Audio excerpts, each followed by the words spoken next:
Insperity presents the Small Business Advocate Show with Jim Blasingame, brought to you by FedEx, CareerBuilder.com, and Palo Alto Software. This is a copyrighted production of Small Business Network, Inc., all rights reserved.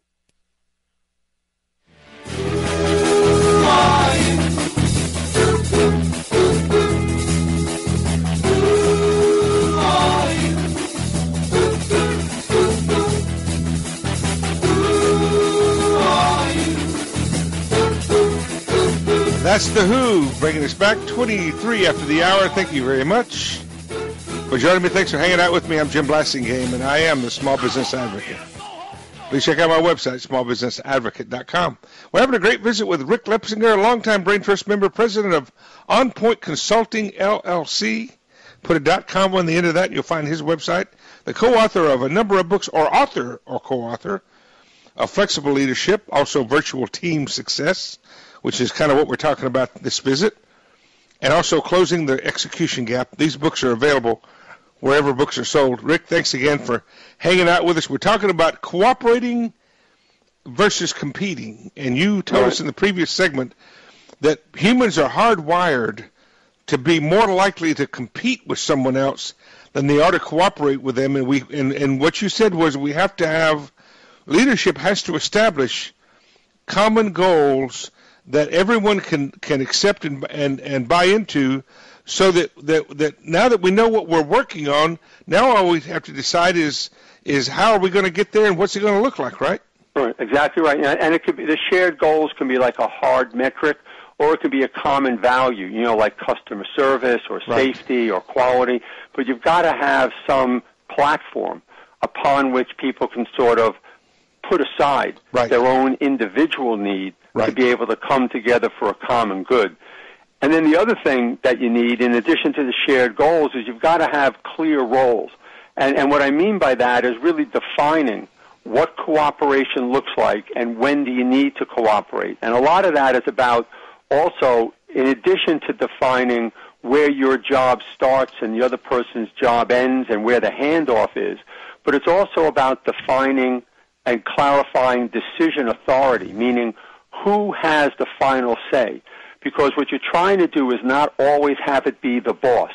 If every decision has to always come up to the manager, to the leader, to the owner, it slows things down.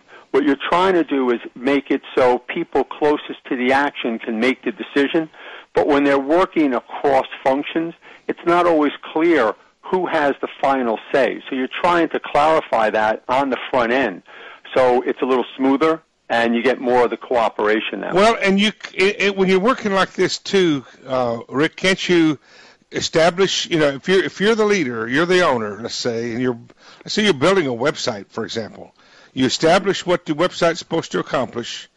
You give them a little bit of an idea about what you'd kind of like for it to look like, just some starter thoughts, and then let your team go to work and say, okay, I'd like to get a report every week on where you're going, and that way we can talk about whether we were onto something or not. Yeah, no, absolutely, and it also goes beyond the delegation side, because then once you say to the team, get to work, and I want you guys to put together your best first pass, and then we'll review it periodically. Among those team members, it has to be clear, like for which decisions and activities do I have the final say, and for which decisions and activities do you have the final say, so we can figure out how to work together, as opposed to everybody trying to decide everything for everybody else and just sort of dipping in, even when it might not be my area of expertise, but it might impact me. So I want to say something about it, but it might not be my call. You have to work that out ahead of time. Otherwise, you get a lot of people bumping into each other, and you get more of the competing than the cooperating. Every team has strong personalities and sort of passive test personalities. Yeah. How do you make sure everyone's voice has an opportunity to be heard? Yeah. Well, the key is to both work this out on the front end and to make it a group conversation. And it helps if it's facilitated. In other words, you wouldn't necessarily leave unless they're a high-performing team, and some teams can work this out on their own. But you might want to make it help facilitate it, so that way some individuals don't dominate and make a choice that's in their best interest, but not necessarily in the team's best interest. But you need to be able to facilitate a conversation where everybody has an opportunity to express their point of view and not feel, either intimidated by or run over by other folks. Right, exactly. Yeah, and that's the tricky part, because oftentimes the passive folks are very thoughtful, and they often have some really good ideas, but they're just not willing to duke it out with the strong folks. Right, and that's why you work it out on the front end. That's why you work it out before you get into the activity. You have to anticipate that, right? Yeah, right. You can't be naive about whether the personalities are going to all have their say. Rick, yeah. I got about 40 seconds. Last thoughts on this. Yeah, I guess just on that last piece, it's not enough to ask people to work well together. You really have to put structure and agreements in place so people can work well together. So basically what I'm hearing from you is if you're going to have a team that's going to be successful, you got to set them on the right path in the beginning and get the personalities right, set the things up so the personalities can work together, cooperate, not compete, and then you got to have the right track to put them on too, don't you?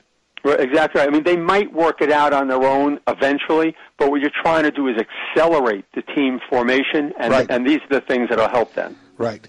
Hey, Rick, thanks for being here. Good job today. Give us the website again, please. It's onpointconsultingllc.com. Check it out, ladies and gentlemen. All these books are there, too. Hey, Rick, come back soon. I will, and have a good holiday. You too. Rick Lepsinger, okay. Ladies and gentlemen. He'll be back another day. I'll be back after these messages. I'm Jim Blasingame. Stay with me. And do it all die.